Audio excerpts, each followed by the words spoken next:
안녕하세요. 경제동연구소입니다. 오늘은 집을 사야 될지 말아야 될지에 대한 것을 한번 얘기해 볼까 합니다. 결론부터 얘기하면 집을 저는 사야 된다고 생각을 합니다. 그 이유에 대해서 좀 얘기를 나눠보겠습니다. 첫 번째 이유는 집을 사면 큰 돈을 운영하는 방법을 경험하게 됩니다.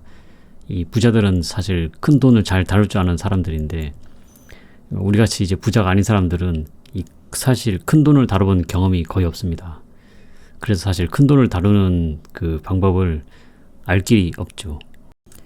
근데 집을 사게 되면 사실 반강제적으로 큰 돈을 운영하는 방법에 대해서 좀 알 수 있게 됩니다. 여기서 큰 돈이라고 하는 거는 우리가 모아서 만들 수 없는 돈 정도의 레벨을 말하는 겁니다. 사실 집을 사면은 대부분 대출을 받게 됩니다. 내가 가진 돈의 대출을 오늘 받고 그거에 대한 이자를 내고 이렇게 집을 사게 됩니다. 그래서 그 규모가 우리가 만들 수 있는 돈의 규모보다 상당히 커지게 됩니다. 이렇게 큰 돈을 빌려가지고 이자를 갚고 또 원금도 갚고 이렇게 하다 보면 사실 이 큰 돈이 별거 아니다, 좀 익숙해집니다. 이런 것에 대해서.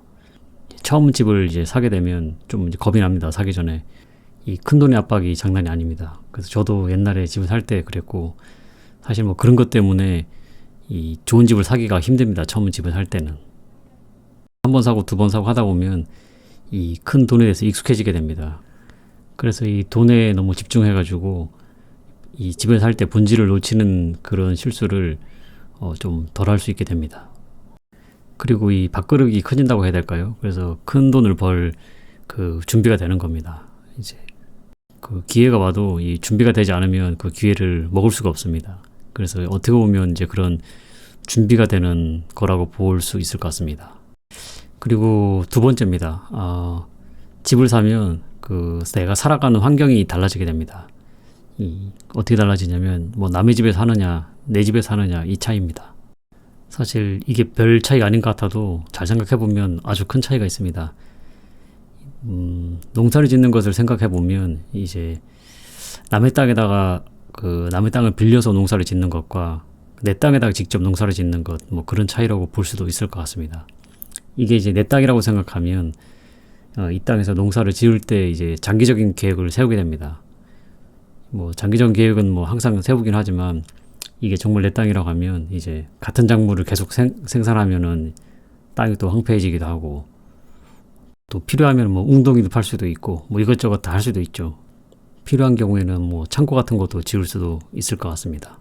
그런데 이게 남의 땅이라고 하면 사실 뭐 농사를 짓다가 땅이 뭐 황폐해지고 그러면은 다른 땅으로 언제든지 옮겨갈 수 있기 때문에 사실 그런 거를 크게 신경 쓰지 않습니다. 언제든지 갈아탈 수 있기 때문에 지금 당장 나한테 이로운 것을 하게 되고 장기 계획을 세우지 않게 됩니다. 또 결정적인 것이 있는데 이 남의 땅에서는 상상력을 발휘할 수가 없습니다. 이 허락된 범위 안에서만 이제 내가 뭔가 할 수 있기 때문에 뭐 상상력이 제한이 있는 거죠. 저는 이게 가장 결정적이라고 봅니다.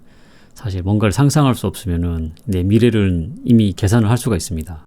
저는 이 계산할 수 있는 미래는 희망이 없다고 봅니다. 우리가 뭐 이미 엄청 부자면은 사실 계산 안에 떨어져도 상관이 없죠. 그냥 그대로 살면 되는 건데, 그렇지 않기 때문에 뭐 우리 인생에 크랙을 만들어야 되고, 그러니까 우리가 뭐 발전하기 위한 노력 뭐 이런 거에 있어서 그 일말의 그 방해 요소는 없애야 된다고 생각을 합니다. 그래서 내 상상력을 제한하는 뭐 그런 것들은 최대한 없애는 게 좋겠죠. 그리고 또 세 번째 생각입니다. 집을 사는 순간 집값이 오르기를 바라게 됩니다. 물론 이제 집이 없을 때는 그 반대의 생각을 하게 됩니다. 집값이 떨어지기를 바라게 됩니다. 그래야 이제 내가 집을 좀 살 수 있게 되고, 뭐 집이 없으면 어쨌든 집을 살아야 되니까 뭐 전세나 월세를 살 건데, 그럴 경우에 이제 집값이 어쨌든 떨어져야 그런 것도 내려가고 하기 때문에 뭐 집값이 떨어지기를 바랍니다. 그런데 이제 이렇게 뭐 다른 생각을 가지고 장기적으로 시간을 보낸다고 좀 생각을 해보면 어떤 이제 집값이 떨어지기를 바라는 것은 이제 결국 뭐 잘 생각해보면 나한테 도움이 되는 게 별로 없습니다. 집값이 떨어졌다고 해서 이제 나한테 실질적으로 이득이 되는 거는 뭐 별로 없는 거죠. 집이 없기 때문에. 그래서 그냥 본전입니다. 근데 집을 가지고 있으면 뭐 집값이 오르기를 바라고 있죠. 그게 이제 마음 한구석에 생각 안 하더라도 그 기본으로 깔려 있습니다. 근데 그것이 이제 실현이 됐을 때 실제적으로 나한테 이득이 오죠. 그래서 어떻게 보면 내 마음이 이제 소모가 되는데 그 뭐 어떤 생각을 한다는 거는 에너지가 이렇게 쓰이는 거죠. 그 쓰이는 에너지가 실제적으로 이제 실현이 됐을 때 나한테 실제적으로 이득이 되기 때문에 저는 웬만하면 집을 사고 그 에너지 소모를 하는 게 좋지 않나 이런 생각을 하게 됩니다. 그리고 이건 또 사실 뭐 말하기 좀 조심스럽긴 한데 제가 집이 있기 때문에 이제 이렇게 생각할 수도 있어서 이제 뭐 그렇습니다. 집을 뭐 집값이 오르기를 바란다 뭐 이런 거는 제 생각에는 이제 제 기준에서는 좀 긍정적인 생각인 것 같고 뭐 집값이 떨어지길 바란다 뭐 그런 거는 좀 부정적인 생각 같습니다. 뭐 잘 모르겠지만 뭐 집값이 오르길 바라는 거는 제 기준에서는 그냥 장사가 잘 됐으면 하는 이제 그런 마음가짐하고 좀 비슷한 것 같습니다. 이거는 뭐 우리나라 집값 전체가 오르기를 바라는 게 아니고 그냥 내 집이 올랐으면 하는 이런 개인적인 소망 같은 겁니다. 지금 말하는 집은 이제 내가 사는 집을 말하는 겁니다. 이 집이라는 것을 그냥 내가 사는 집으로 볼 수 있고 또 뭐 다르게는 투자를 위한 자산으로도 볼 수가 있습니다. 지금 얘기하는 거는 내가 그냥 사는 집을 말하는 겁니다. 제가 옛날에 한참 부동산을 이제 보러 다닐 때 그 공인중개사분 한 분이 계셨는데 나이가 좀 있으십니다. 그분은 투자도 많이 하시고 돈도 많이 버시고 그랬는데 저한테 이런 얘기를 해줬습니다. 자기가 이제 사는 집을 지금 팔면 또 다른 이제 투자처, 좋은 투자처에다가 투자를 할 수 있는데 그걸 이제 팔지 못한다 이런 겁니다. 근데 그분 집이 이제 완전 산 밑에 꼴짝에 있어서 뭐 투자 가치가 하나도 없는 이제 그런 집인데 비싸긴 비싸고. 근데 그 집을 왜 살고 있냐 물어봤더니 그 아파트 단지 안에 계곡이 흐릅니다. 근데 계곡이 쫄쫄쫄 흐르는데 뭐 그런 것들이 이제 너무 좋고 그 사모님께서 그 집을 너무 좋아한다 뭐 그렇습니다. 그래서 그거는 팔 수 없다. 저는 뭐 그 당시에는 사실 솔직히 이해는 잘 안 갔습니다. 그거 팔면은 이제 저한테도 뭐 소개하시는 이런 집을 뭐 두 채는 할 수 있는데 그렇게 생각을 했습니다. 근데 지금은 충분히 이해를 하고 그래서 이런 영상도 찍고 뭐 그러고 있습니다. 최근에는 제가 아는 지인이 집을 하나 샀습니다. 그 집을 산다고 하길래 제가 이제 투자로 생각하고 있는 좋은 위치에 있는 집을 여러 번 이제 소개를 했습니다. 그래서 그 집을 사려고 이제 몇 번 가기도 하고 뭐 그랬는데 결국에는 그 집을 안 사고 이제 어떻게 보면 투자로만 치면은 제가 이제 뜯어 말리고 싶은 그런 곳에 집을 샀습니다. 이게 제가 워낙 이제 추천을 많이 하니까 저한테는 이제 말을 안 하고 이제 집을 계약을 했습니다. 그래서 제가 이제 어떤 집이냐 이렇게 보니까 그 집도 산 밑에 있는 집이었는데 집이 정말 좋았습니다. 이 아파트인데도 불구하고 그 집은 탑층입니다. 아파트인데도 불구하고 그 다락방이 있고 또 다락방을 나가면 옥상 전체를 이제 그 집 혼자서 쓸 수 있는 그런 집이었습니다. 제가 정말 살고 싶은 집이 이제 보면 그 빌라 같은 탑층에 보면 이제 주인 세대가 살고 있는데 다락방도 있고 그 옥상 전체를 주인이 쓰고 뭐 이런 집을 저는 정말 살고 싶거든요. 근데 그게 이제 층이 낮기 때문에 거기서 어떤 생활을 하면 또 다른 아파트라든지 이런 데서 그 옥상을 보게 됩니다. 그래서 사생활 보호가 안 되기 때문에 조금 꺼려지는 뭐 그런 게 있습니다. 근데 그 집은 이제 아파트고 아파트 탑층에서 이제 옥상을 다 쓸 수 있고 그래서 그게 너무 좋았습니다. 그 샘플로 뭐 인테리어 한 집들을 보니까 정말 그 펜션처럼 꾸며놓고 그 옥상에서 이제 바베큐 해먹고 막 그런 게 있었습니다. 그래서 제가 정말 잘했다고 얘기를 했습니다. 거기서 이제 살면은 정말 많은 그 상상력, 인생에서 많은 것을 그 얻을 수 있을 것 같다 그런 생각을 했습니다. 뭐 여기가 경제독립연구소 채널이니까 그게 이제 돈으로 이어지냐 이렇게 했을 때 저는 뭐 직접적으로 이어지진 않지만 결국은 그런 것들도 다 돈으로 이어진다고 생각을 합니다.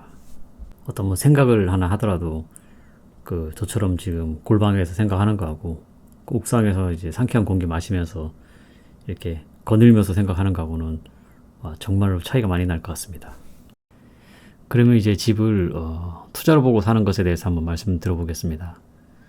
솔직히 말씀드려서 저도 집은 언제 사야 될지 잘 모르겠습니다.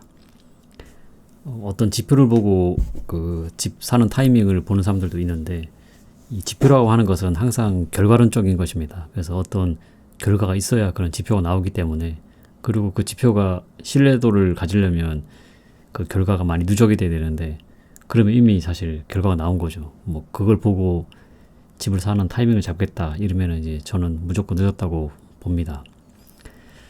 그래서 사실 지표로 어떤 이제 분위기를 보고 집을 사는 거는 아주 무모하다 이렇게 생각을 하고 있습니다. 저 같은 경우에는 그냥 제 느낌을 믿습니다. 감으로. 이제 사실 감으로 사는 거죠. 그 감이라는 것이 뭐 누구나 다 가지고 있다고 생각을 합니다. 조금 쉽게 비유해서 생각을 하면 그 물건을 살 때 중고 물건 사는 거하고 거의 같다고 생각을 합니다. 우리가 관심 있는 물건을 이제 중고를 찾아보면 이것이 싼 건지 비싼 건지 뭐 좋은 건지 금방 파악을 하게 됩니다. 그런 게 이제 감이죠. 그래서 정말 싸게 나온 거 좋은 것들은 이제 바로 구매하게 되고, 중고인데도 좀 비싼 거는 그냥 바로 패스하게 되죠. 중고도 사실 뭐 나눠보면 이제 두 가지 중고가 있는데, 이 내가 생전 처음 사는 이제 그런 중고 물건이 있고 아주 익숙한 물건도 있습니다. 이 처음 사는 물건 같은 경우에는 사실 이게 비싼지 싼지 알 수도 없습니다. 그래서 이제 한참 공부를 하게 되죠. 인터넷도 뒤져보고 실제 중고 가격도 보고 새 가격도 보고 막 이렇게 판단을 하게 됩니다. 솔직히 말씀드려서 뭐 그럼에도 불구하고 그것을 정확하게 보는 눈은 절대 생기지 않습니다. 이 악기 같은 경우를 보면 중고 거래를 많이 하는데, 사실 판단은 소리라든지 뭐 이런 걸로 가지고 판단해야 됩니다. 소리라든지 아니면 희소성 이런 것도 판단해야 되는데 절대 알 수가 없죠. 그것을 이제 소리를 판단할 수 있는 능력이 안 되기 때문에. 그래서 이제 본질과 벗어난 외관이라든지 뭐 얼마나 새 건지 이런 거 가지고 판단하게 됩니다. 그런데 이제 우리들이 관심을 많이 가지는 것들, 뭐 취미생활이라든지 아니면은 뭐 살림살이 같은 건, 내가 이제 되게 좋아하는 것들에 대해서는 이 보는 순간 바로 알게 됩니다. 사실 가서 만져봐도 바로 알 수 있고, 되게 희소한 물건 같은 경우에는 그냥 사진만 봐도 알 수 있습니다. 저는 이제 호기심이 많아가지고 취미생활도 많습니다. 이것저것 관심 있는 것도 많고, 그래서 뭐 중고 물건 같은 거를 많이 사는데, 뭐 어떤 중고 물건 같은 경우에는 그냥 돈 먼저 보낸 적도 있습니다. 봐도 이게 좋은지 안 좋은지 알 수 있는 거죠. 저는 이제 이런 게 감이라고 생각을 하는데, 집도 완전히 동일하다고 생각을 합니다. 그래서 이제 결론은 집을 잘 살려고 하면은 그 감을 키워야 됩니다. 근데 아까 그 감은 어떻게 나오냐?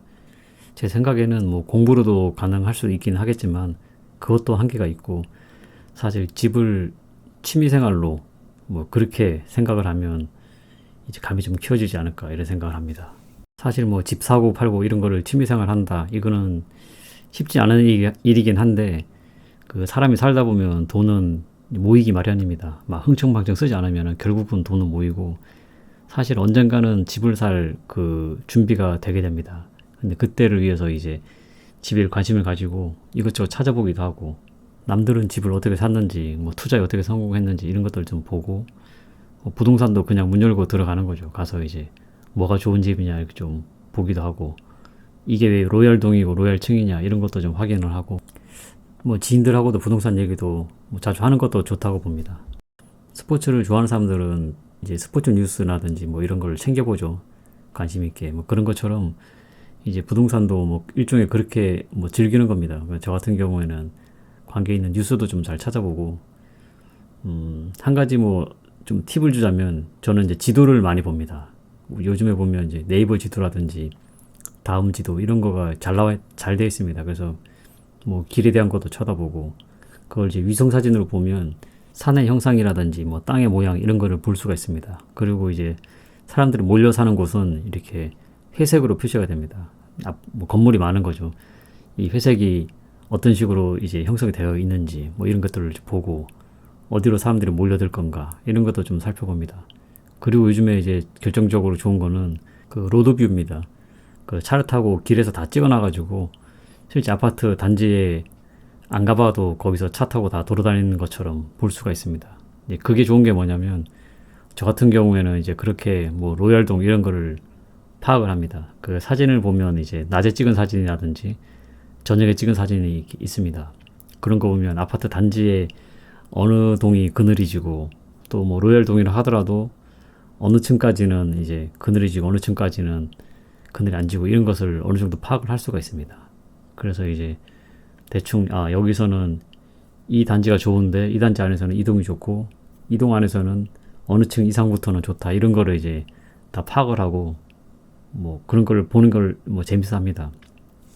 뭐 로드뷰가 아니더라도 위성 사진을 보면 아파트 단지를 훑어보면 아파트가 그늘이 져 있습니다. 이렇게 앞에 동에 가려가지고 뒷동에 이제 그늘진 게 그 위성 사진으로 보입니다. 그래서 이 그늘진 곳은 절대 사면 안 되겠구나 이제 이런 것도 미리 체크를 해놓고 그렇습니다.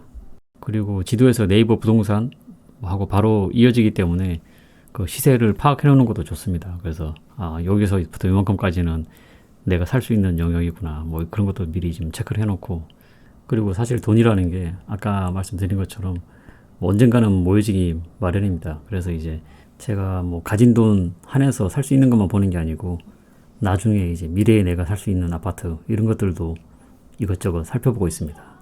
예, 그래서 오늘 영상을 마무리하자면 집을 사야 되냐 말아야 되냐 하면 사야 된다라고 생각을 합니다. 그래서 꼭 내 집 마련을 하시기를 바라겠습니다. 그리고 집을 투자로 사는 거는 또 다른 영역입니다. 그거는 이제 실수를 하지 않기 위해서 관심을 많이 가지고 꼭 이제 살 준비가 된 다음에 보면은 늦습니다. 그래서 지금부터 이제 취미생활처럼 이것저것 살펴보고 지도도 많이 보고 그러면은 이제 나중에 실수를 하지 않게 될 것 같습니다.